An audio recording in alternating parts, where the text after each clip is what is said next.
All right, folks, today's self-isolation or social distancing fitness challenge from BoxJumper is 3 to 5 rounds of 2 to 400 meter walk or run, 48 hops, skips, or double unders, and 24 step-ups. Now, let's start with the run. You can walk or run, and you can choose some reasonable distance between 2 and 400 meters. Just keep it the same for each of your rounds. The simplest option is to get outside while respecting social distancing or whatever other restrictions may be applicable in your area.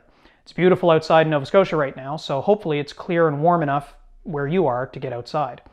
If you can't figure out the distance, that's okay. Just plan on 2 to 400 meters being somewhere between a block and 2 blocks away before you wind up having to turn around. If you don't want to worry about distance, you can just go for time. 2 to 4 minutes of running or walking each time will do it. Just go at a brisk pace that gets your heart pumping.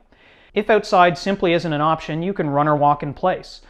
If you're really fortunate and you have a treadmill, a rowing machine, or a stationary bike, you can hit this workout inside that way as well. Plan on doubling the distance on a stationary bike if you want to be sure that you're getting roughly the same amount of work on this one.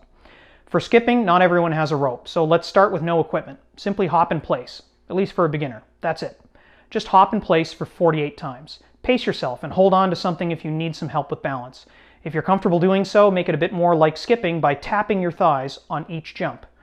And finally, the step-ups. Not many of us have a plyo box at home, so start by using your stairs, either inside or out. And again, if you need help, balance by holding on the railing. Just make sure that you disinfect touch surfaces before and afterwards, as recommended by health officials. Alternate the leg that you start with and step up onto the stair fully, straightening both legs fully when you get on top. And repeat that for 24 reps, so 12 per leg in total. Now let's talk about the options for scaling up. For the walk or run, the simplest answer is just to go a little bit faster, to go just a little bit longer. Aim for the 400 meters. For the super keen, throw on a weighted backpack or weighted vest. Same as I've described in previous workouts. For skipping, well, if you don't have any gear, there's not much to scale up here other than maybe trying a double thigh tap. That gives you a little bit better a pump. Tap your thighs twice after each takeoff and before you land. For you CrossFitters out there, this will simulate double unders. It requires a stronger takeoff and more time in the air. And of course, if you have a rope, use it. It's a great time to practice the timing of your skipping, whether that's singles or doubles.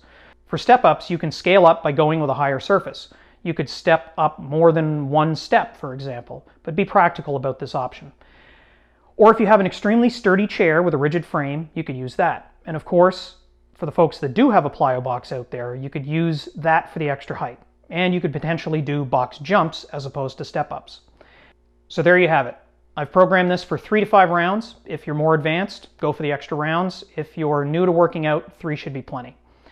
I'm releasing this workout challenge on my site, boxjumper.ca, and of course, if you may be listening to this on your favorite podcasting app.